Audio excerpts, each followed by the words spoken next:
So today our Parsha is in Deuteronomy chapter 29. And it actually begins in verse 9. Now we used verse 9 in our Parsha last week, but we're going to use it in this one as well, because there's a little bit different context with it. But anyway, starting in Deuteronomy 29, verse 9. Chris, if you would read at least 12 verses of the Torah Parsha so that no tribe gets left behind. Keep therefore the words of this covenant, and do them, that you may prosper in all that you do.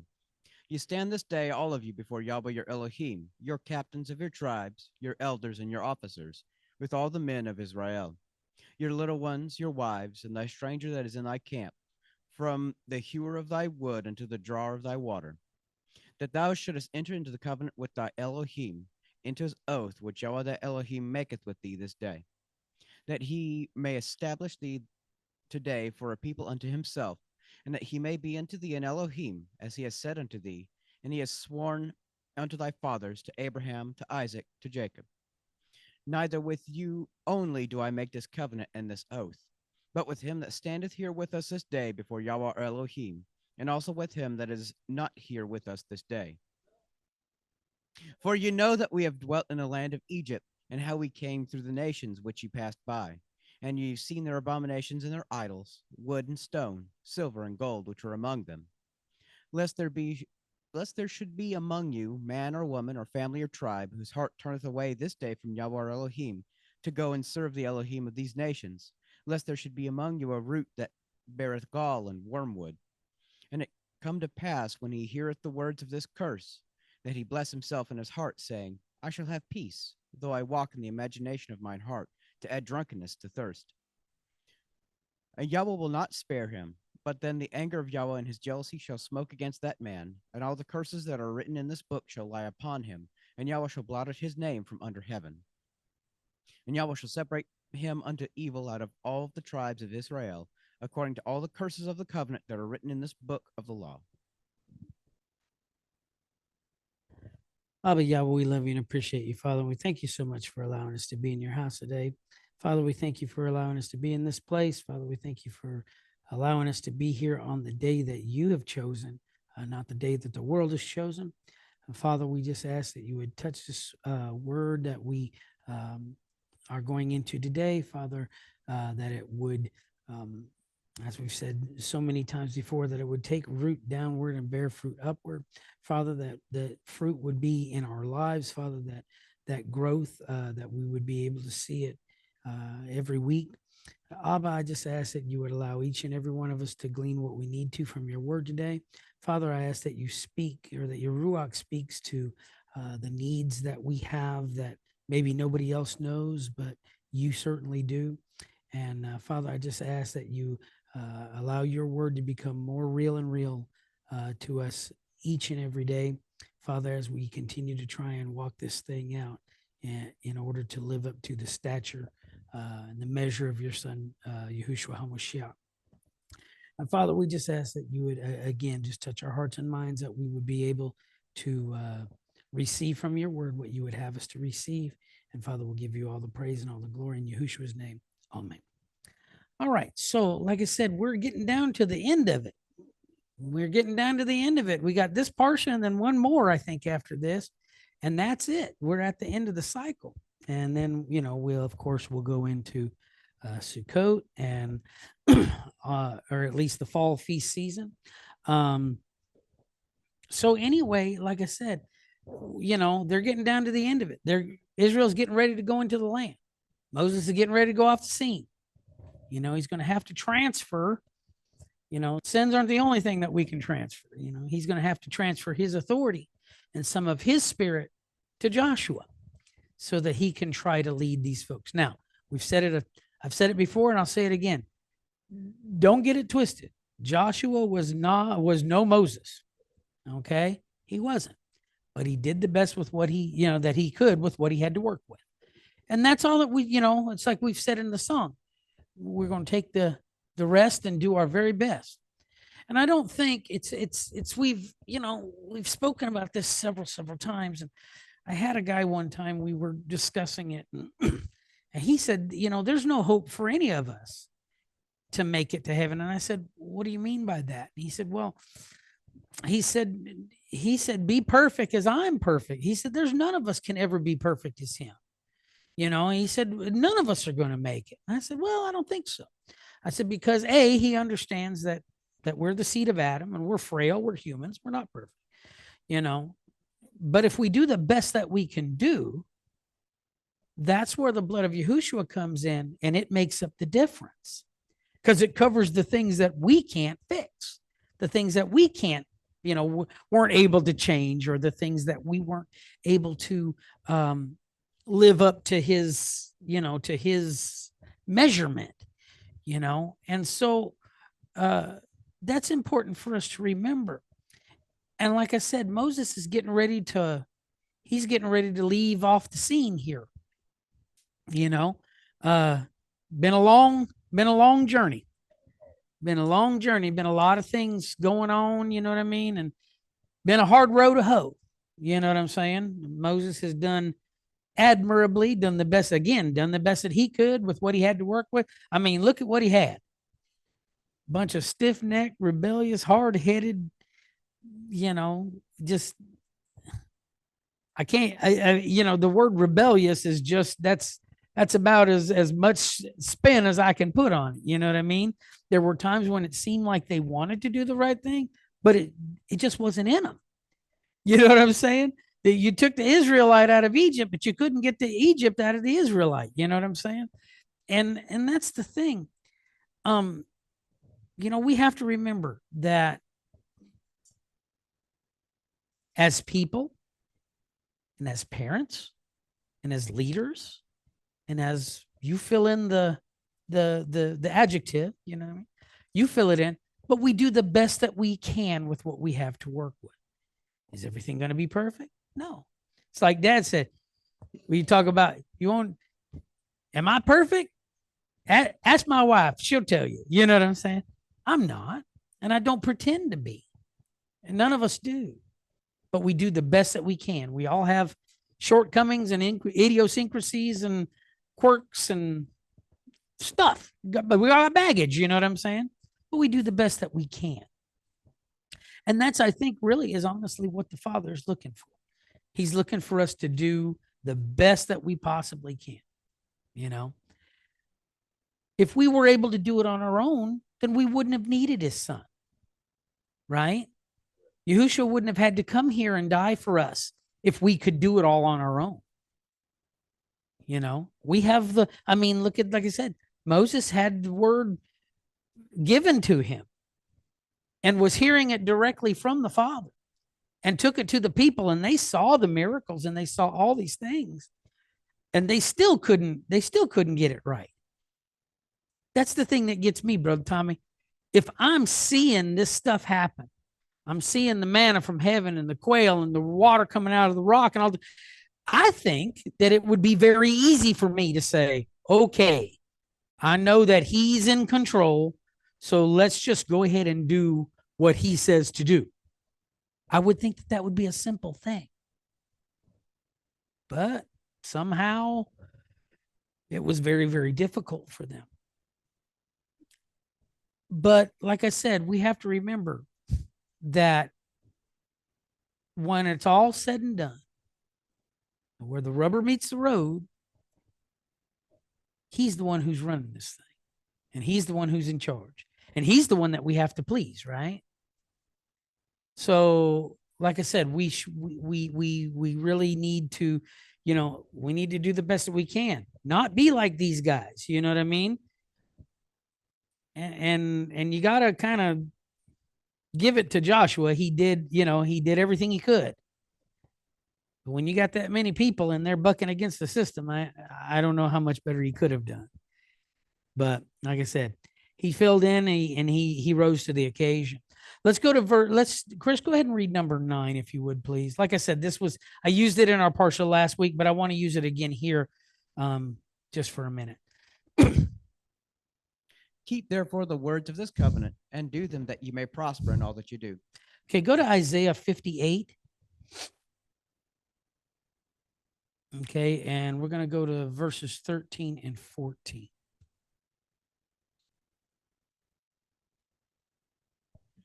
If thou turn away thy foot from the Sabbath, from doing thy pleasure on my holy day, and call the Sabbath a delight, the holy of Yahweh, honorable, and shalt honor him, not doing thine own ways, nor finding thine own pleasure, nor speaking thy own words, then shalt thou delight thyself in Yahweh, and I will cause thee to ride upon the high places of the earth, and feed thee with the heritage of Jacob thy father, for the mouth of Yahweh has spoken it. So people want to know, well, how can you do Sabbath? How can you? Well, it's pretty simple. It's right there, right? You don't do your own things, right? You're not doing your own words, your own deeds, right? You're not turning away your foot from the Sabbath, right? So you're walking in it. All right. And we're supposed to call Sabbath a delight. It's the only day of the week that we really get to rest. Because the other 6 days of the week, the world's beating down your door. You know what I mean? And you don't get any time for yourself. You don't get any downtime, shall we say, And if, it'd be different if people realized that the Sabbath was the seventh day and that the seventh day is Saturday. And it's right there on your calendar. I can't tell me how many people I've had to put, well, look at the calendar. What's the seventh day on the calendar? It's pretty simple, but you don't want to pay attention to that because you want to do what man said to do. But see, that's that kind of a thing. If you call my Sabbath a delight, right? Turn away your foot, right? You're not doing your own thing. So if I'm doing my own thing, I'm choosing the day I want, not the day that he chose, right? The last when we talked about this, the last I remember, we're his servants. It's not the other way around. Okay. He doesn't bow and bend and scrape to our whims and our wishes and what we want and what's the word? What's convenient for us. I've never known him to do that. You know what I'm saying? It's always been the other way. This is what you do. This is what you don't do. And it's up to us to fall in line and toe that line, walk that line. But for some reason, we got it in our idea, or we got this idea in our heads that it's his desire to do what we want him to. And there's nothing that could be further from the truth. Right? From the very beginning, he's been laying down, do this, don't do that. This is not rules for living in Brother Shane's kingdom. This is rules for living in Yahweh's kingdom. So that right there ought to let us know, who do we need to be pleasing? Yahushua said, I only do those things that please who? Myself? That please Brother Shane? No, that please my Father. So if it's important enough for the Messiah that he please his Father, then it should be doubly as important for us, because we don't have it like he did. We ain't got it like Yahushua had it. You know what I'm saying? Only begotten of the Father. That ain't us. A bunch of us. And we all got problems. Another thing that really spoke to me out of this verse is that it says here, he tells them, keep therefore the words of this covenant and do them that you may prosper in all that you do. So this whole time that he's telling them, he's recapping, reiterating all of the things and the experiences, because there were some of them there that weren't even born, right? That old generation had passed away. And once they did, then the new generation was allowed to go into the promised land. That's kind of like us, right? The old man has to pass away so that the new man can come alive. You see, like we said several times, the Bible is built on what? On patterns. When you can learn to see the patterns in things and not just the black and white patterns, when you can learn to see the patterns in them, that's when you really learn how to understand and how to study the word. Okay? The greatest thing that ever happened to me, Bible-wise, scripture-wise, was when I learned that I should be looking for the patterns. It seems very simple. even rudimentary. However, it's an extremely powerful tool. You know what I'm saying? So we take an Old Testament concept like the old generation dying and the new generation coming up and learning and moving into the promised land. And we can take that and go directly to the Brit Hadashah or the New Testament, right? Where he said that the old man has to pass away so that the new man can be. Do you see what I'm saying? And this seems very simple to us, but it's not that simple. You would be surprised if you told that to somebody, if you showed them, oh man, oh, you're so deep. Oh my gosh, what a revelation. Oh, you must have heard that directly from, oh, that's exactly right. Worrying about how much you can sell it for. But the point is, it's there. It's always been there, right?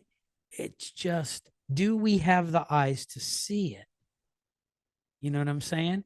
Do we have ears to hear? Do we have hearts that want to be planted with the word? But Moshe tells him, he says, keep, therefore, guard, protect, right? Keep this word, all the words of this covenant, to do them, that you may prosper in all that you do. One thing that really struck me here was that Moses already knows he's going to die. And he knows he's not going to get into the promised land.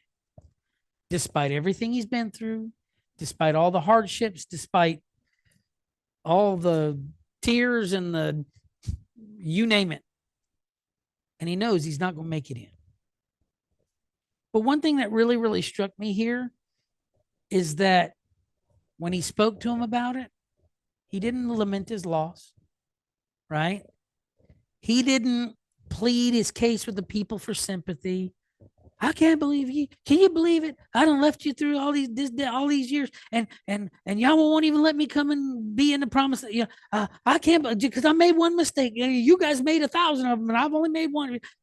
He didn't do any of that, right? All he did was bring them the words of the covenant, which was what his job was. And that's what we should all be seeking to do. Do your job. Don't try to do somebody else's. Do your job. Because nobody's going to do your job quite like you do. Okay? Dad, I couldn't write your music. I couldn't do that. That's not my forte. I can come up with some lyrics, but I can't write your music. That's for you to do. You know what I'm saying? It's just, and that's just one example among many. But my point is, I can't blow that horn like Chris can. When I try, it sounds like a dying walrus. It's horrible. But when he blows it, it sounds incredible. And especially when he blows it on like Yom Kippur and all that. I mean, it'll blow your mind. But I can't do that. You know what I'm saying? But you give me some Hebrew words, and I can probably show you some stuff in those. Right? But that's my job. And that's where I work at. Do you see what I'm saying? So we all have a place.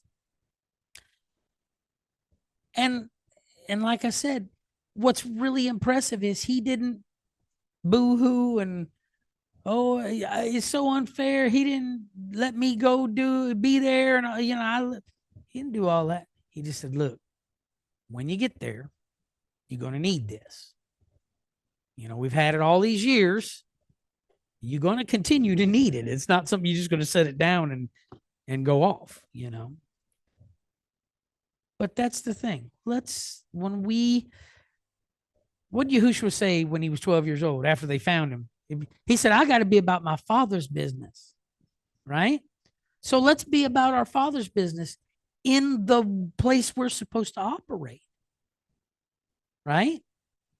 Whether it's cleaning the building or making sandwiches or do whatever your particular spot is. You may have more than one. But my point is, wherever you're supposed to be, get in there and work in that. right?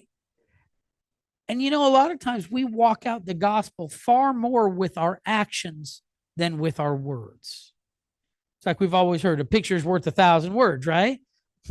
Well, when you're walking the word out and when you're living it in front of people, they see it.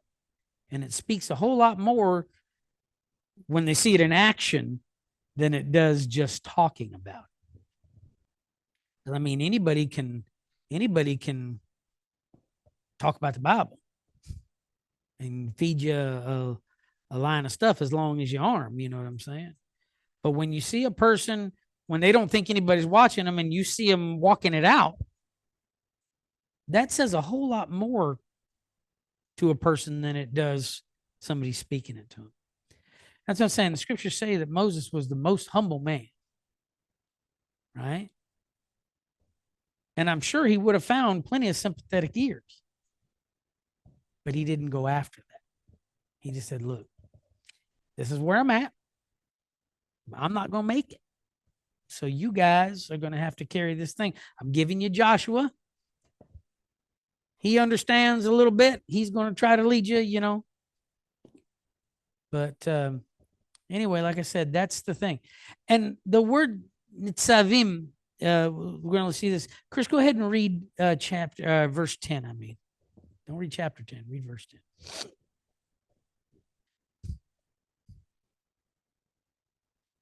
Deuteronomy 29, verse 10. You stand this day, all of you, before Yahweh your Elohim, your captains of your tribes, your elders and your officers, with all the men of Israel. Okay, so here's what he says.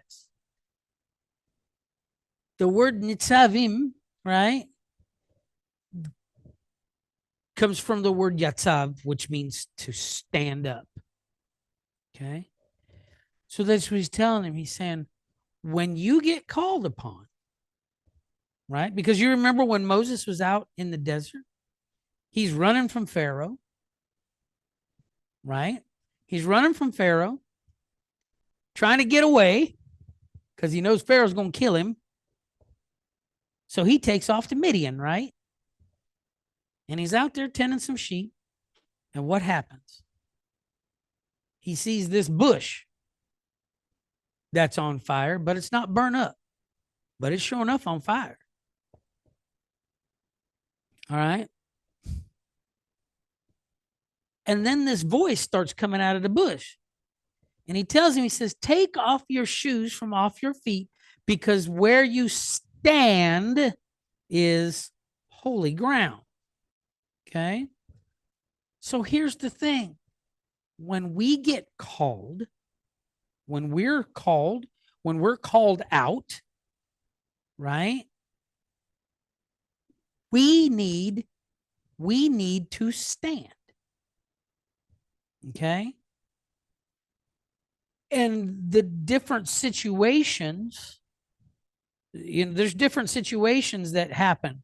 We get called out in different ways, right? But if you get called out to fight, then you need to stand and fight. If you get called out to pray for somebody, you need to hit your knees, but be standing up on the inside like that little boy, right? I'm standing up on the inside. All right. You need to be standing in the presence of Yahweh, interceding for that person. All right. Or if I need to lift up somebody, I need to stand and lift them up or hold their prayer up, or what I need to stand. I need to come to action, come to attention, right?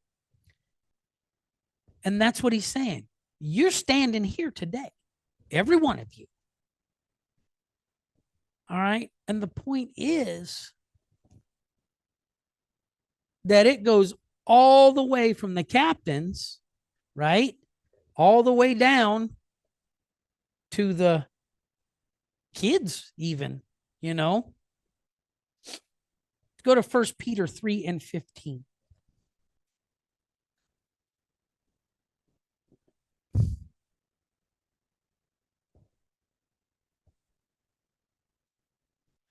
1 Peter 3:15.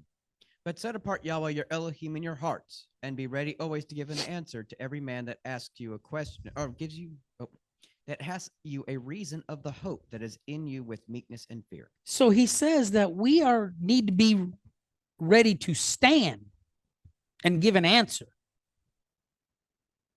So if I'm hiding in the threshing floor, I'm not ready to stand and give an answer, right? Or if I'm sneaking around doing something I ain't supposed to, I'm not ready to stand and give an answer. If the answer I'm giving is the wrong one. And how am I answering? Not with my words, but with my actions. See? So whatever it is, when we get called upon, we need to stand up and take action right then. Dad, it's like you said, sometimes it'll be 2, 3 o'clock in the morning and you'll get an inspiration will strike you. Well, if you don't write it down right then, what's going to happen? It be gone by in the morning time. You forgot all about it. You forgot it even happened. Okay? So that's the thing. When these things happen, we need to act right then. Y'all will give me 10 more minutes. Let me finish my show, right? And then I'll get. No, that's not what he's saying. He's saying time is of the essence, right? Let's go to 2 Timothy 4:2.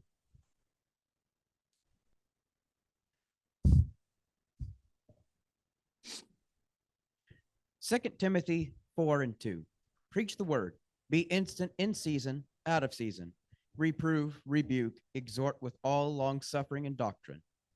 So scriptures say be instant in season and out of season. Be ready. Whether you're in your element or not, be ready. We may be in South Mississippi. We may be in North Dakota. Be ready. Right? And let me ask you this. Does it say in that verse right there, does it say that everything that you have to tell them is going to be hunky-dory and peaches and roses and rainbows? No. Chris, read that part there where it talks about reproof and all of that. Read that again.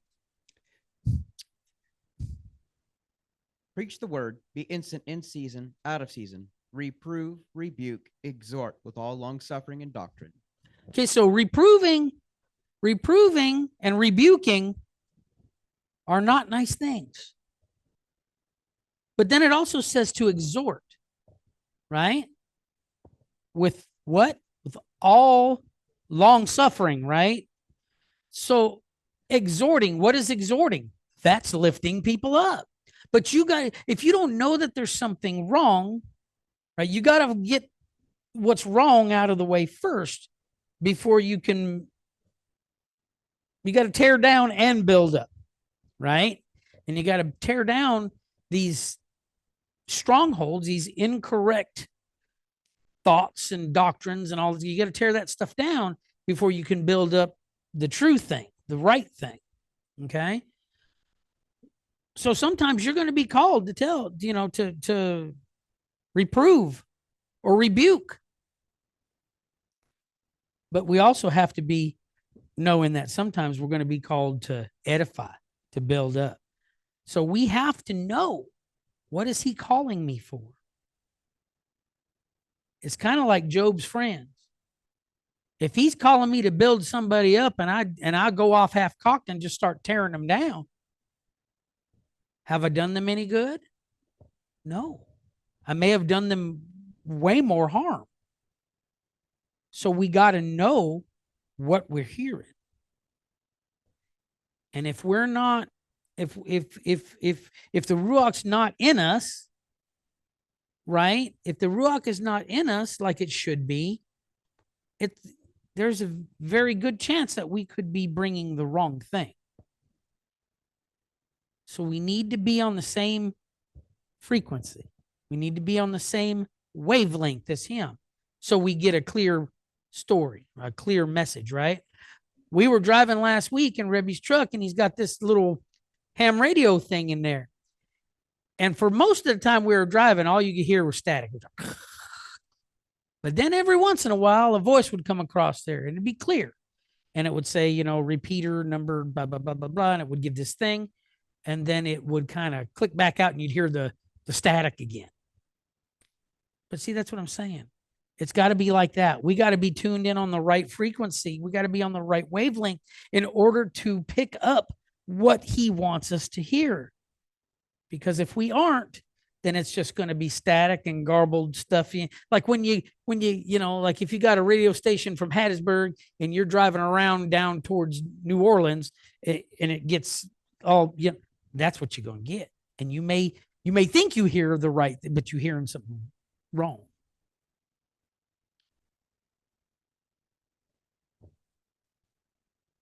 So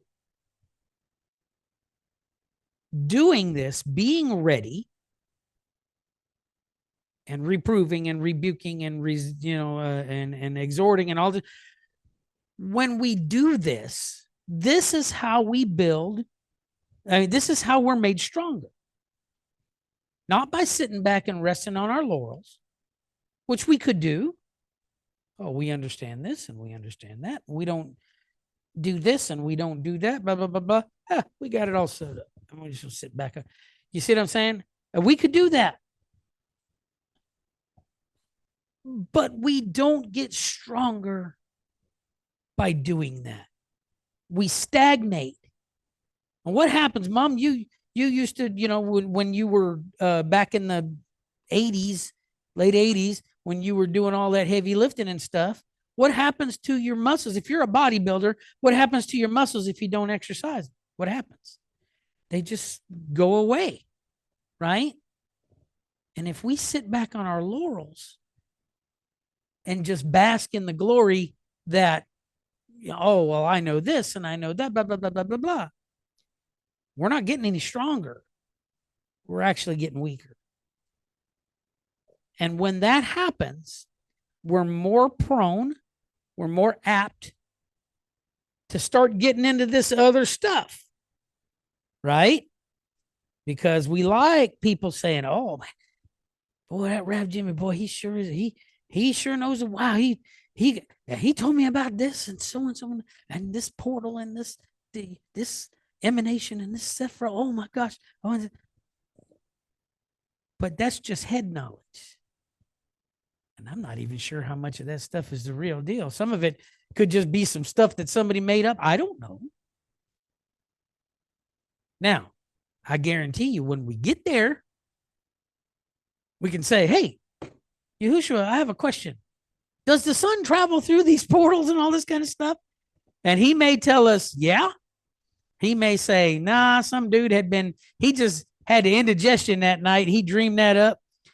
And he may tell us also, he may say, yes, it does, but that's not for you to know. And guess what? You're going to have to be satisfied with that answer. Why not just be satisfied that we're in his presence instead of worrying about the rest of it? I know it may sound simplistic, but still, there's some things that are for us. The Bible says there's some things that are for, but the hidden things belong to who? To Yahweh. All right. Also says that he set the world in our hearts, right? So that we can't figure out the work that Elohim makes, right? There's some stuff that we're not going to know, and that's okay. But like I said, when we exercise our faith, now the church has a whole different idea of the word faith than what we do, right? Remember, in Hebrew, the word emunah, right? It is a verb. So there's action tied to it. It's not just sitting back and holding on to it. Oh, I'm going to tell you, the scriptures say that even the devils believe and tremble. So you can say you believe all you want to, right? But if you ain't got no action to go along with your belief, you're kind of in a bad spot. All right. Chris, go to Proverbs 27 and 17, please.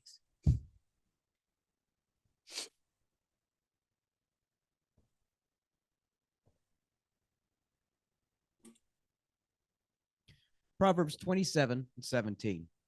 Iron sharpens iron, so a man sharpens the countenance of his friend. Okay, so here's the thing. We have to have these situations because we don't get any sharper without them. If you have a knife that you use in the kitchen and you cutting stuff with it and you just throw it in a drawer, one of them days you're going to go back to cut something with it, and guess what? You ain't going to cut nothing because it's dull. So in order to cut through all the junk and the lies and all the things that we've been to, we got to do what? Our iron's got to be sharp, right? Scriptures tell us that the word is a two-edged sword. Cuts going in and coming out. So, like I said, we exercise our faith. We flex our spiritual muscles. We hone our weapon, right? And when we see an error and we stand in the face of it, we're prepared. And we don't shrink back. Because we're always supposed to be moving where? Forward. Right? Sometimes you got to make a tactical retreat. But for the most part, if it's against this word, you can probably step up and say, no, that ain't right. But that's what I'm saying. That's how we get stronger. It's like Dad is apt to say, if you go to the gym and you just lift that bar with no weight on it, you going to get any stronger? No. You got to have the trial. You got to have the test. You've got to have the resistance. That's another term for you, ham radio man. You got to have the resistance, right? Okay. That's the thing. Because if I got 10 pounds on there, come pretty soon, it's going to be like, oh man, this ain't nothing. Let me slap another 10 pounds. So now I got 20 pounds on it. Yeah, it's going to be a little tough at first, but after a while, I'm going to be putting some bigger plates on there, right? Take them 10s and 5s and 10s off and put them 25s and them 45s on. And I'm going to be strong. That's how it is with the word. If we're not exercised by it, then we just wither away. And that's the thing. When we're called, we need to stand up. Take your place. All right, Chris, can you read verses 11 through 13, please?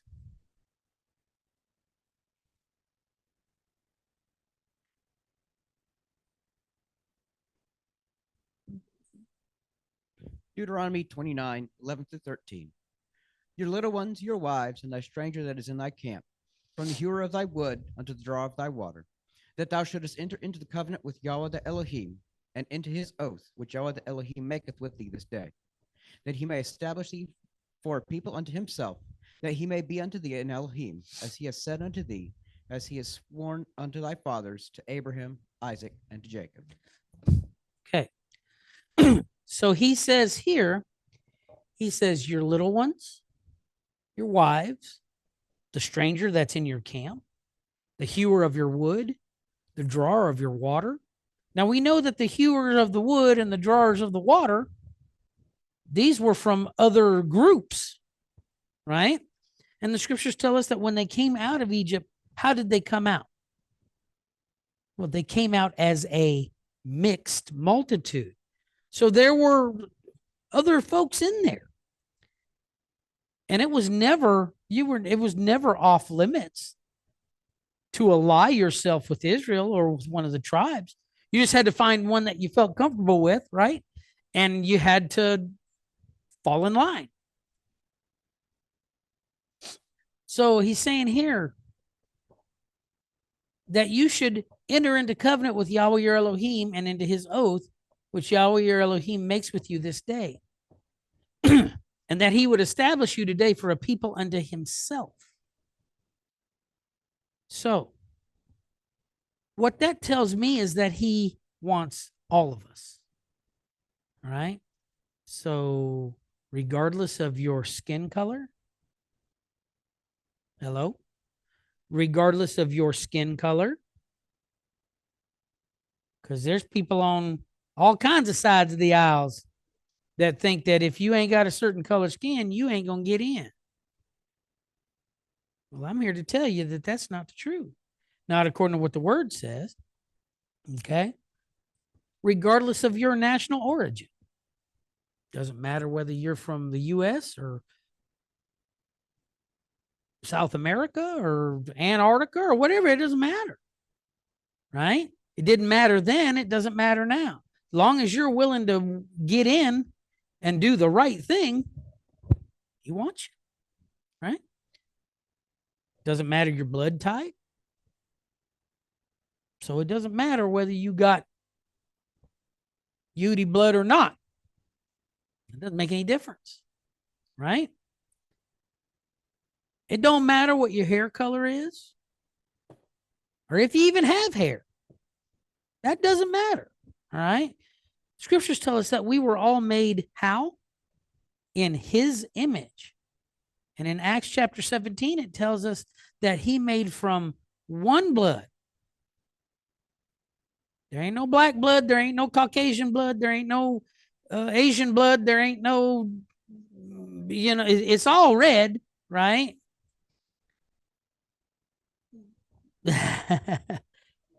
That's what I'm saying. The last time I seen any of mine, it was, or anybody else, it was all red. But like I said, the point is, we were all made in his image. Yeah, we're all different. But so were the colors in Joseph's coat. Okay. And he made us all from one blood. We're all his children. And here's the thing, y'all. He's talking about from your little ones to your wives, to the stranger, to the other folks you picked up. He wants each and every one of us to overcome. Right? The scriptures say that he who endures to the end, not he who endures to the end and is white, and not he who endures to the end and is brown, or he who endures to the end and has blonde hair and blue eyes. He never said anything like that. That's all junk that man has put out there. That's all trash. It's garbage. Okay? He wants each and every one of us to overcome and make it. If it was any different than what I just told you, why would it say that Yahweh so loved the world? It didn't say Yahweh so loved this group of people over here. But Yahweh so loved the world that he gave his only begotten son, that whosoever, right? Whosoever believeth on him should not perish, but have what? Everlasting life. So if that's other stuff made any difference, he couldn't have made that statement. Correct? Scriptures say he's not a man that should lie. Okay? So here's the thing that we need to remember. Yeah, they had other people that they had gotten from other groups. But those other people fell in line and said, you know what? We'll draw your water. We'll cut your wood. We'll do this. As long as we get to be part of this, that's fine. Right? And that was all that mattered to them. And Moses told them, your wives, your children, the stranger, these other folks, who is this word for? It's for everybody. So that this Elohim that we serve, this Yahweh, right? That he could create for himself a people. And that's what I want us to remember. There's a lot of talk out there. There's a lot of people. Well, if you ain't this, you can't, or if you don't have that, or if you don't have Jewish blood, you're a second-class citizen. Or we've all heard it. Okay. Some of us have even heard it to our face. Okay. But that doesn't matter to him. It doesn't matter. Right? His whole thing is, are you going to do what I told you to do? Are you going to walk this thing out? You know what I mean? Are you, what do you do with my son? That's what's important. I could care less what color you are. So that's that. Again, Moses is getting ready to go off the scene. So if it was an issue with color or race or he would have told him something before that. But the only stipulation was, if you wanted to join a tribe, the only stipulation was what? You got to walk this thing out. You got to worship our Elohim. You got to get rid of that junk you had, right? That was the stipulation. Didn't matter where you were from or what color your skin is. Ma'am? Something you just said is what I see people miss this all the time. You have to get rid of that other stuff. And they want to say, well, this is what my culture did. Well, fine. But you've learned the right way now. So leave that aside and let it go. But they won't let it go. They want to mix it in. Well, and they want to, try. He didn't never tell us to do that. No. What he said was, come out and be ye separate. All right. And it also talks about being a new creation. Okay. So something that's a new creation has nothing tied to it. But that's what I'm saying. That's them. But that's not what the word says. And that's not the message that we're given. That's not what we were told to do. He said he's going to feed us with the heritage of Jacob, not the heritage of this one or this one or this one or this one, but with the heritage of Jacob. So that's the culture that we need to adopt, you see. But don't get me wrong. Now that culture got plenty of mess in it as well. But it's something I wanted to tell you during Oneg that I ran across there. I thought it was pretty funny. It's not important right now, but I had to say that I forget. But anyway, so let's remember, he's looking for all of us, and we all got a part to play in this thing, right? It's like Dad talked about last night, the members of the body. Some of us is an eye, and some of us is a nose, and some of us is a big toe, and some of us is a fingernail, and some of us is a hangnail, and some of us is a belly button lint. I'm telling you, we're all,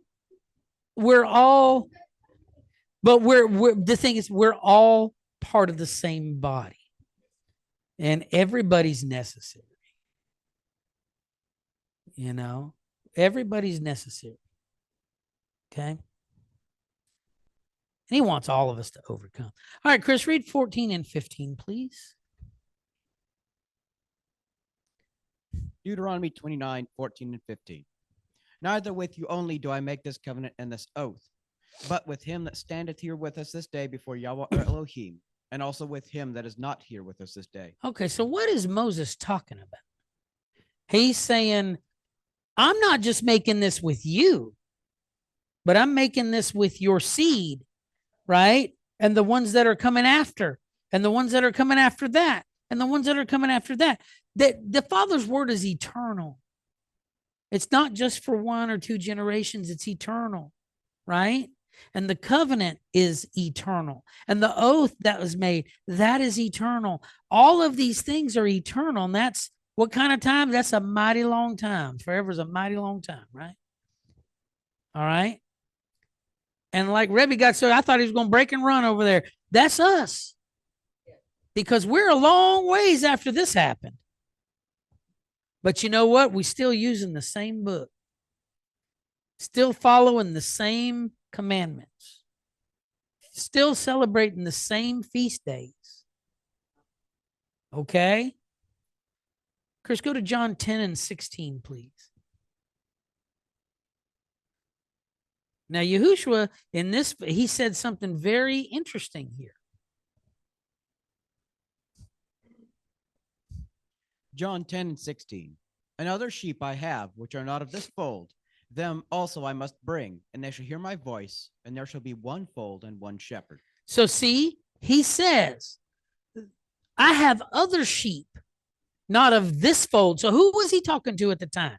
He was talking to the Yehudim. He said, I got other sheep out here. And they're not of the same line that y'all are, but they're still my sheep nonetheless. And I still love them just as much. And I got to go and collect them. He said, but the time is coming when there's going to be one shepherd, right?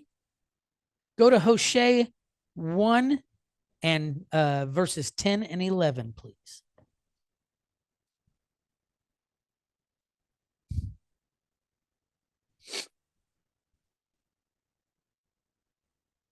Hosea 1, 10, 11. Yet the number of the children of Israel shall be as the sand of the sea, which cannot be measured nor numbered. And it shall come to pass that in the place where it was said unto them, Ye are not my people, there it shall be said unto them, You are the sons of the living El. Then shall the children of Judah and the children of Israel be gathered together, and appoint themselves one head, and they shall come up out of the land, for great shall be the day of Jezreel. Okay, so then the children of Judah and the children of Israel shall do what? Appoint themselves one head. And what did Yahushua just say? He said, one shepherd. Now, let me ask you this, or let me just make an observation here. You see what we just did there? We took a New Testament quote and an Old Testament quote, and what did we do? Did we throw them away? No, we put them together, because that's how you study Scripture. You see? This knowledge didn't pop in my head. I learned it from somebody. But when I learned it, I said, you know what? That makes all the sense in the world with me. I'm fixing to run with it. Because now I understand. I was raised with the word. Cut my teeth on a church pew, but didn't understand half of what I was reading, because I wasn't looking at it from one side. I was only looking at it from over here. I wasn't looking at it from this way. You know what I'm saying? But now that I understand, talking about when I was a child, I spoke as a child, right? And I thought as a child. But when I grew to be a man, I put away childish things like them doctrinal glasses. Okay? And I took this word and I said, it's gotta mesh. Because one says, y'all will never believe it, but the idea of, and I'm going to tell y'all the honest truth, the idea in my head, the very first place I learned this concept was from a Chinese philosopher, a guy named Sun Tzu. He wrote a book called The Art of War. Okay? I've had several copies over the years, but it talks about long and short set measure by each other. Darkness and light set measure by each other. Full and hungry set measure by. That's where I learned that if you got one, you got to have the other. And like I said, I was a kid, single digit age kid when I was, you know what I mean? But that has always stuck with me. So when the concept, I extended it to the word. And I'd be doggone if it ain't the same here. There are some things that are universal, right? So that's the thing. We weren't there at the time. But the scriptures tell us that Levi paid paid tithes when he was yet in the loins of who? Abraham. So we were still there. We were just way back in the loins of somebody, but we were still there. So that's what he's talking about. I got other sheep, right? And I'm making this not just with you here that's here today, but with those that are coming after you. So again, it's got to be open to everybody. It ain't about your skin. It ain't about your blood. It ain't about all that mess that we try to segregate and isolate and all that. It ain't about all that. All right. But what did we do? We took an Old Testament concept, put it alongside a New Testament concept, and guess what? They both said the same thing. Isn't that amazing? Who'd have thunk it? Who'd have thunk it? People make this thing a whole lot harder than what it is. Whole lot harder than what it is. All right, Chris, go ahead and read 16 through 18, please.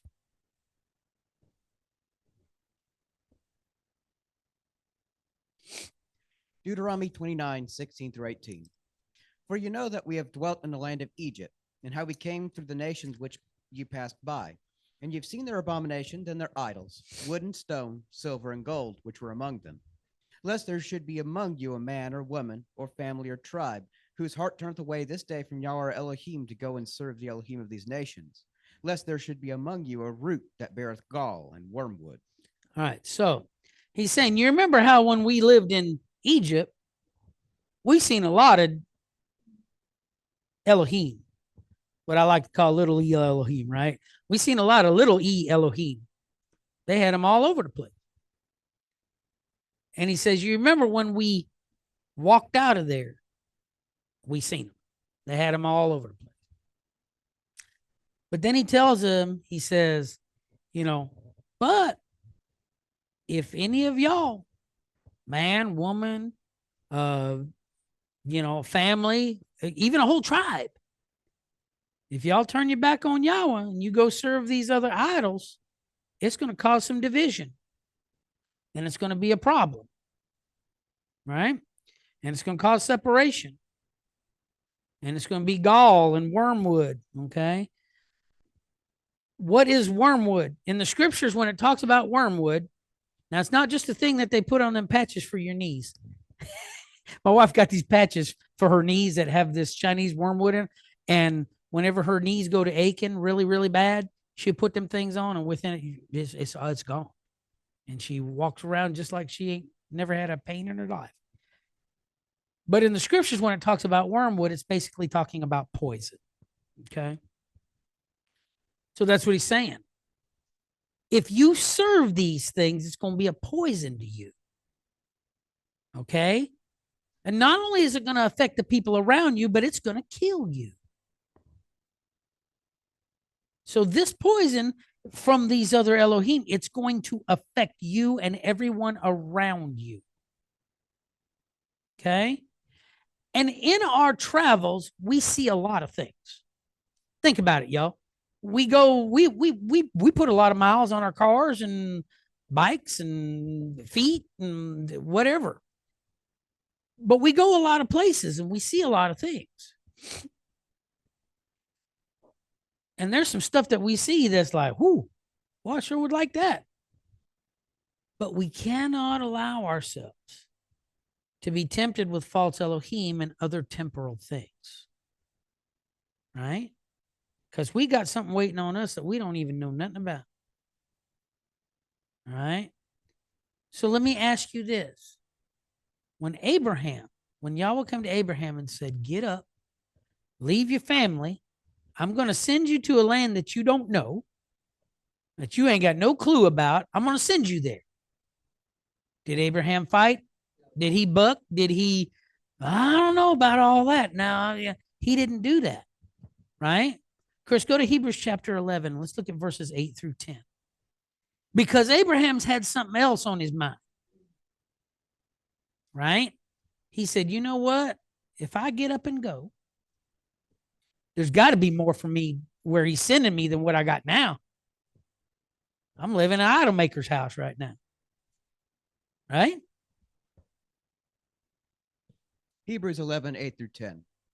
By faith, Abraham, when he was called to go out into a place which he should after receive for an inheritance, obeyed. And he went out, not knowing whither he went. By faith, he sojourned in the land of promise, as in a strange country, dwelling in tabernacles with Isaac and Jacob, the heirs with him of the same promise. For he looked for a city which hath foundations, whose builder and maker is Yahweh. Okay. He had his eyes on a whole different thing.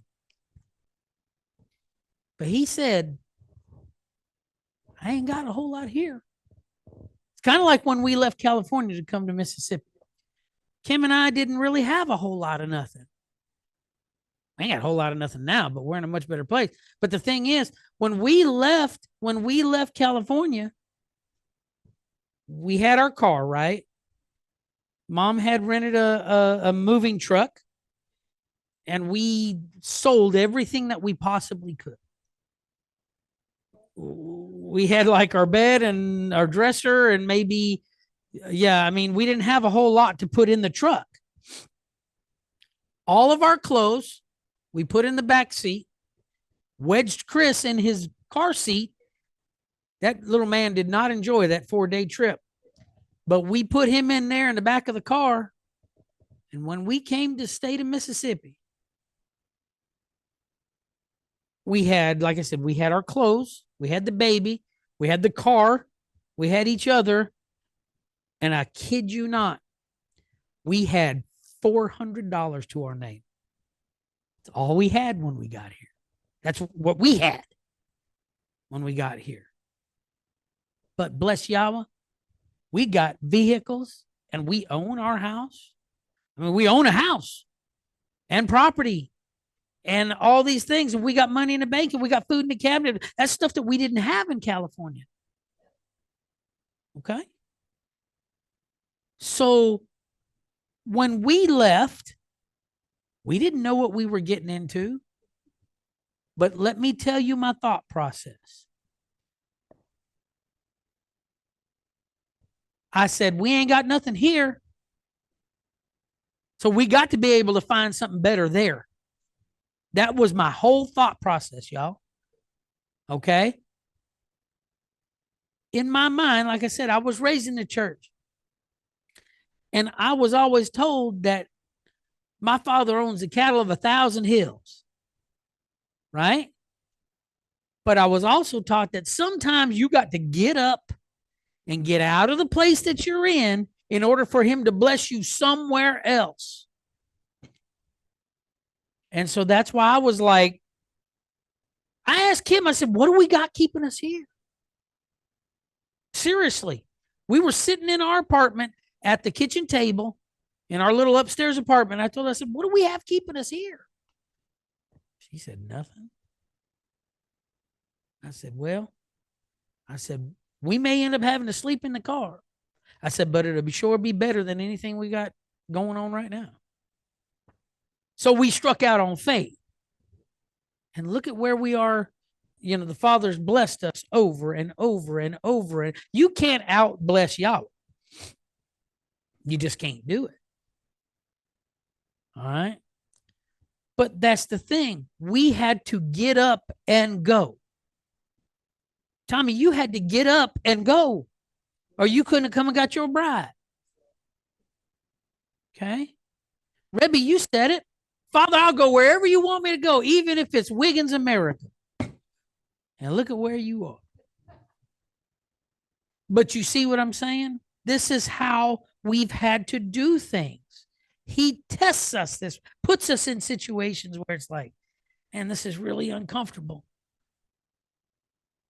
But there's always a but, right?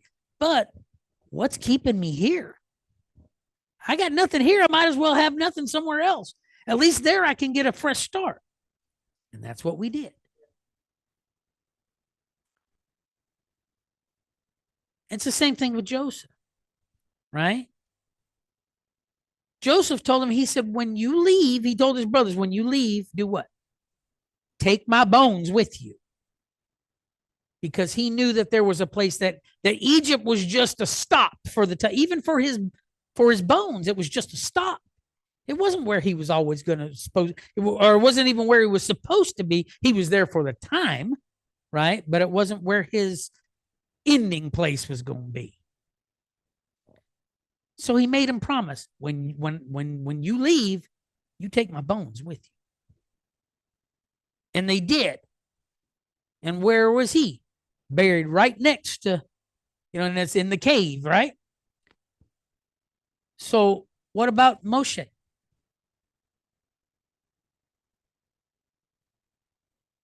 Moshe knew that the world offered some things, right? But it was more worth it to him to have what Yahweh had prepared for him than what he could receive in the house of Pharaoh. Okay. Go to Hebrews 11, 24 through 26.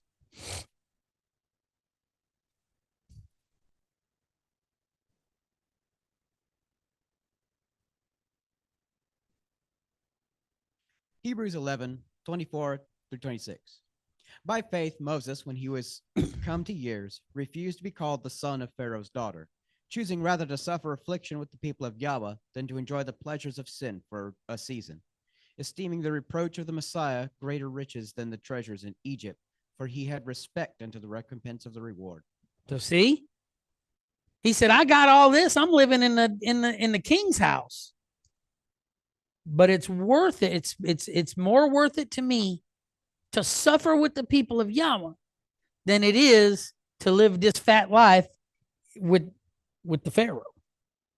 Because this is not where I'm supposed to be. He's not my people. Right? This is my people. So that's what I'm saying. We have a lot of examples, right? Of people who were able to continue moving forward. They were in a situation, but they were also able to move past that situation.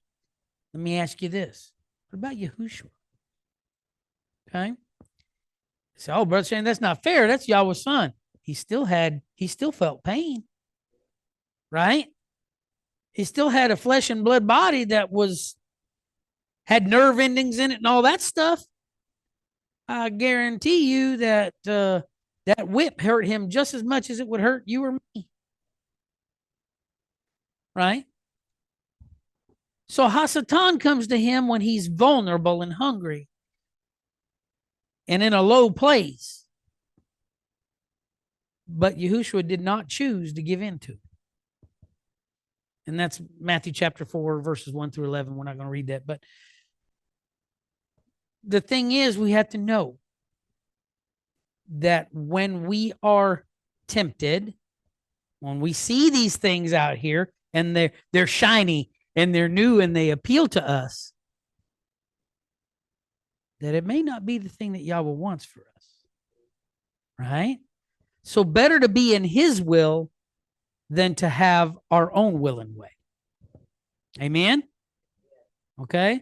Better to have his will than our will. Yahushua didn't say, thy kingdom come, my will be done. He didn't say that. Your kingdom come, your will be done on earth as it is in heaven. That's what we're looking for. Chris, read Hebrews chapter 12, verses 1 through 3, please. Hebrews 12, 1 through 3. Wherefore, seeing we also are compassed about with so great a cloud of witnesses, let us lay aside every weight and the sin which doth so easily beset us, and let us run with patience the race that is set before us. Looking unto Yahushua, the author and finisher of our faith, who for the joy that was set before him endured the cross, despising the shame, and is set down at the right hand of the throne of Yahweh. For consider him that endured such contradiction of sinners against himself, lest you be wearied and faint in your minds. Okay, so what's Shaul telling us here? He's saying, looking to who?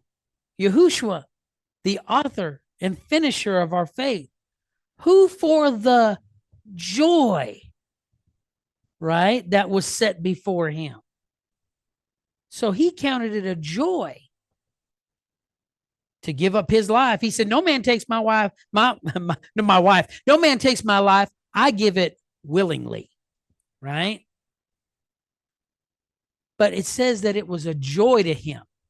Fulfilling the Father's will was a joy to him. And we act like it's the greatest Herculean task that we could ever be asked to do, just to get off the couch and come to shul. That's pitiful.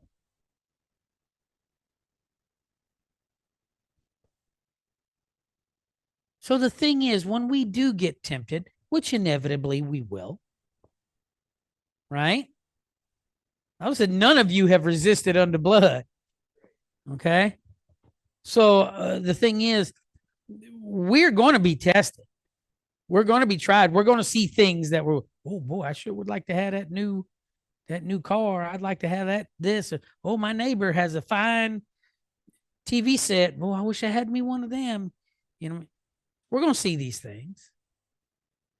But when we feel that way, scriptures tell us that we need to do what? We need to look to Yahushua and say, hey, I want to live after your pattern. Because the contradiction of sinners, it didn't have anything to do with you. You look past that. So we got to focus. Amen? We got to focus. We can't lose sight of what's on the other side of the finish line. All right? And that's the thing. If we're looking at that stuff, then if we're looking at those other Elohim, if we're looking at, and when I say other Elohim, it doesn't have to be a stone idol to be an idol. When those things are more important, when shining my car is more important than being in his house, that's an idol. Okay? When making all I can make comes before being in his house or celebrating his feast days or whatever, then that is an idol. It doesn't have to be the things that we think, a big statue, or it doesn't have to be that. All right? But we know what's right and we know what isn't. So when we struggle with these things, we got to get our eyes off the idol and get our eyes on the prize. We go grab we're going to start sinking over here because we got our eyes off of Yahushua, right? We're going to start sinking when we're not focusing on him. So we need to be focused on him in order to keep ourselves where we're supposed to be. And actually to come on up a little higher. Right? Know what he said? When you go to the feast, take a low spot. Because if it's for you to sit up higher, he's going to come and get you. Friend, come on up here. But don't seek, we can't seek to assert ourselves into a position that's higher than where we're supposed to be. Or put ourselves in a situation where we get ourselves in trouble because we're trying to keep up with the Joneses, stuff like that. All right. So like I said, we got talking about, how the things that we see and the things that catch our eyes, sometimes that they can distract us and pull us away from the path that we really should be walking. All right, so let's go ahead and read verses 19 and 20, please. Deuteronomy 29, 19 and 20. And it come to pass, when he heareth the words of this curse, that he bless himself in his heart, saying, I shall have peace, though I walk in the imagination of mine heart, to add drunkenness to thirst. Yahweh will not spare him, but then the anger of Yahweh and his jealousy shall smoke against that man, and all of the curses that are written in this book shall lie upon him, and Yahweh shall blot out his name from under heaven. All right, so it's talking about when a person hears these curses, right? And then they go to thinking about, oh, well, I'm going to have peace. I'm this, I'm that. Blah, blah, blah. We think a lot more of ourselves than we should. And we really have a way of tricking ourselves, don't we? A lot of times we think we may hear something, and though it may be pricking our hearts, right? Sometimes the hardest person to come clean with is with ourselves. And, we think, oh, surely that's for somebody else. That's not for me. That's, somebody else, Well, that's the thing about having a small congregation. It got to be for somebody. Ain't too many people to blame it on, right? No, all jokes aside, but we do, we think about, we say, oh, that's got to be for so and so. I got this thing all figured out. Man, I got it all sewed up in a bag. But here's the thing: the scriptures tell us we need to be very, very careful when we get to that point. When we get to thinking that way, we need to be very, very careful. Go to 1 Corinthians 10, verses 11 and 12.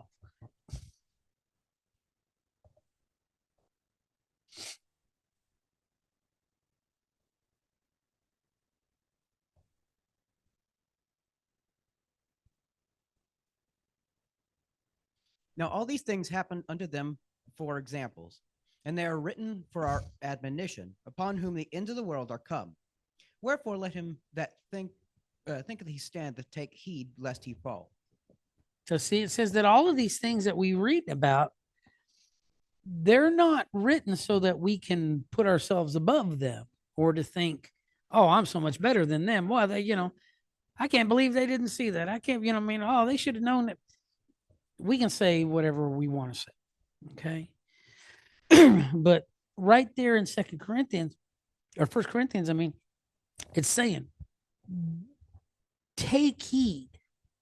Because the moment that you think that you're way up here, the higher up you think you are, the further you got to fall.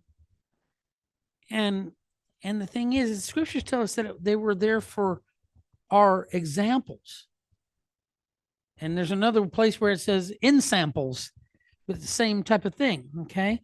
That they're there as examples for us so that we will learn what not to do.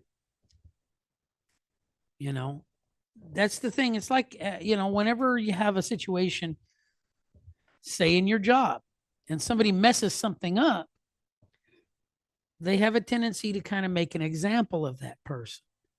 And it's because they don't want anybody else to do that, whatever it may be. But when you don't have any type of discipline, or there's no disciplinary action taken, it's kind of like dominoes, right? Happens to one person, then another, and then another, and then So the thing is, we have to have these, but we don't look at these examples with a spirit of, what's the word I'm looking for? Self-righteousness, a spirit of, oh, I'm so far above that, right? What we need to look at is with a spirit of humility. What is the Father trying to teach me here?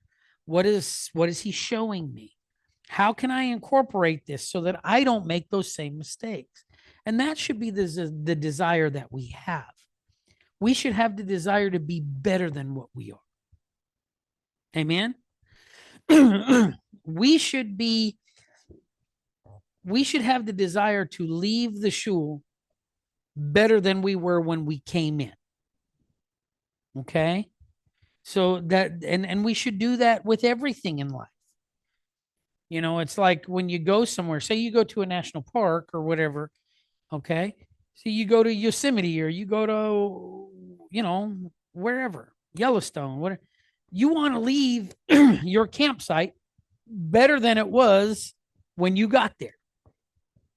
Well, and that's how we should be in our walk with him. Every exposure, every opportunity, every time we leave the house, we should leave the house better than we were when we came in.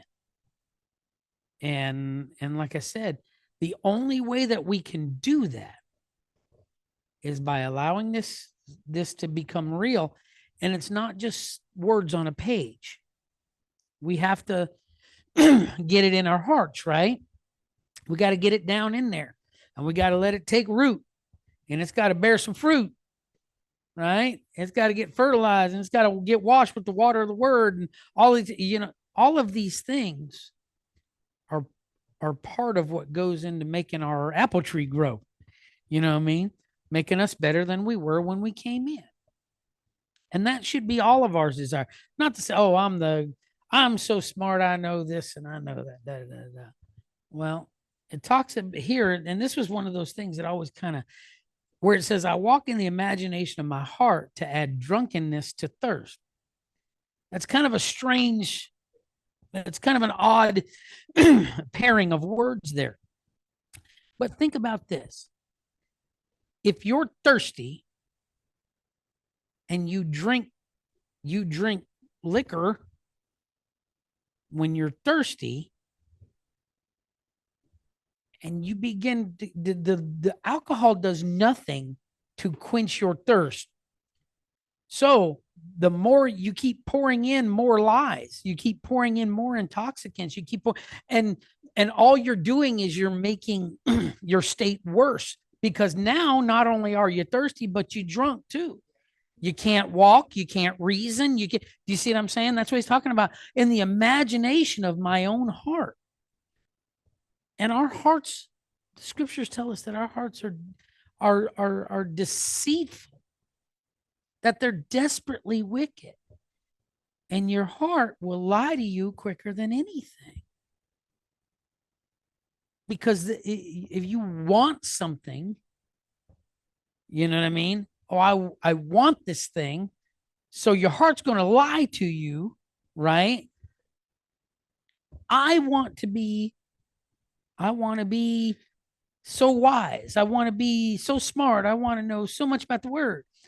Well, so I'm going to start reading this book and this book and this book and this book, right? And what am I doing? I'm not in here where the words of life are. I'm off in something else, right? And I'm just adding drunkenness to my thirst. It's not doing anything to satisfy the need I have, but it's actually poisoning me, right? We get intoxicated because we're poisoning ourselves. You see what I'm saying? And so that's the thing.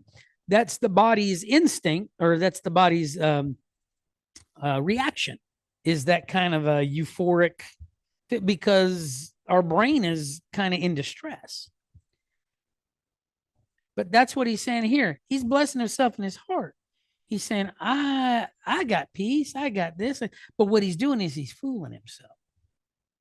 And he's really not helping himself at all. Right? He's thirsty. So he drinks this drink, but it does nothing to quench his thirst. All it does is compound problems, compound things. And that's what Moshe is saying here. He's saying you go to thinking that way, all you're going to do is compound your problems. Because now you've got this haughtiness of what your own imagination is telling you, and it's not doing anything to solve the problem that you had in the first place. And then he goes on to tell us that Yahweh will not spare that man. He said, but then the anger of Yahweh and his jealousy shall smoke against that man, and all the curses that are written in this book shall lie upon him, and Yahweh will blot out his name from under the heavens. Okay.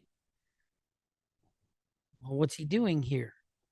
Figuratively says that he's adding drunkenness to thirst. So it goes along with the idea of adding and taking away. So that's the thing. We got to remember who we are, right? And the scriptures, like I said, the scriptures tell us that we need to be careful when we get into a state where we're, oh, I'm so high above this. I'm so, you know what I mean? Don't be that way. Just because you may know doesn't mean everybody knows. And Yahweh may be trying to get to this person over here, and you just happen to be there. So sit back and let the Ruach work, right? Take it in. Use it as a kind of like a spring training, huh, Dad? Kind of like a refresher. Because we all need to go back to the basics every now and again.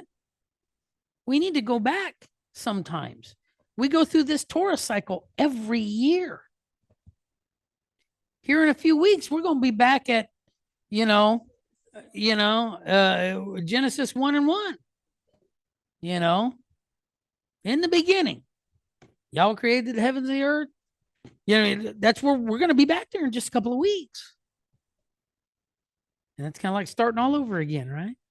But that's the great thing about the Torah cycle, is that it really, as we go through, we learn more. We should, let me put it that way, okay? We should be learning more things every time we go through it. And some of us have been in this book for a long time. But you know what? Like I said, if your brain, if your mind is in the right place, and if your ruach is in the right place, you should be getting new things. You should get new things every year, And I'm not talking about some way out there stuff. I'm just talking about, his love should become more real to you every year going through this cycle. The sacrifice of his son, that should become more real to you. What he gave up. Scripture said that he left heaven. He came down here, right? He was rich, but became poor. For whose sake? For ours. You see what I'm saying?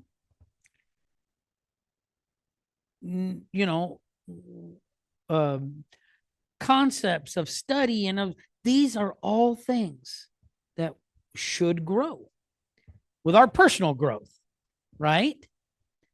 Because you can get all the head knowledge you want, and it don't do you any good.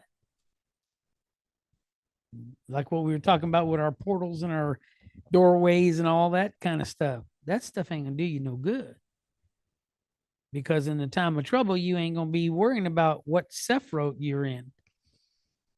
You know what I mean? You're gonna be hollering out, Master, save me. And he ain't gonna set it up like a quiz show. I'm gonna help you out, but first you must answer this question. What color is he ain't gonna do it. All right. So don't worry about the head knowledge. What we need to, I think I just coined a new term. Don't worry about the head knowledge. You be worried about the heart knowledge. That's what's important. Okay. Get it in your heart. Because the heart is what? It's where change takes place. Wise man told me that one time. I held on to it because I figured it'd come in handy every now and again. But the heart is where change takes place. Right? That's where our deeds come from. Out of the abundance of the heart, the mouth speaks. Right? It all starts right here. And the scriptures tell us that it is desperately wicked. It's deceitful above all things. That tongue may make a lot of noise, but it all starts right here in the heart. So let's remember, we ain't no better than nobody else. We got to see our position in this thing, right? We're here to help. We're here to lead. We're here to lift up. We're here to assist. All right? That's what we're here to do. All right, Chris, I'm not going to ask you to read this, but verses 21 through 28, it talks about the prices that had to be paid for idolatry. Now, I've lost count of how many times that Yahweh has spoken about how much he hates idolatry. I have honestly, I don't even know how many times that he has spoken against idolatry, because he said, I will not share my glory with another. All right. He told him in Exodus, I don't want to see him before my face. Right. That's what he says. That's what in Hebrew, that's the idea. I don't want to see them. I don't want it in front of me. Right. You're not to have any other Elohim before my face. I don't want him anywhere near my people, because he's always looking in on us, right?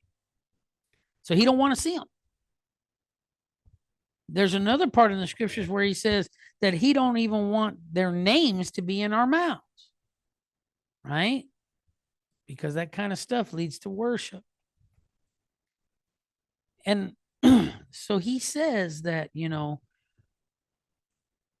if you do this, right? It says that he's going to separate the person that does this out of all the tribes of Israel according to all the curses of the covenant that are written in this book of the law.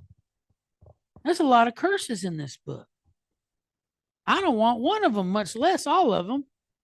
How about y'all? I don't want none of them.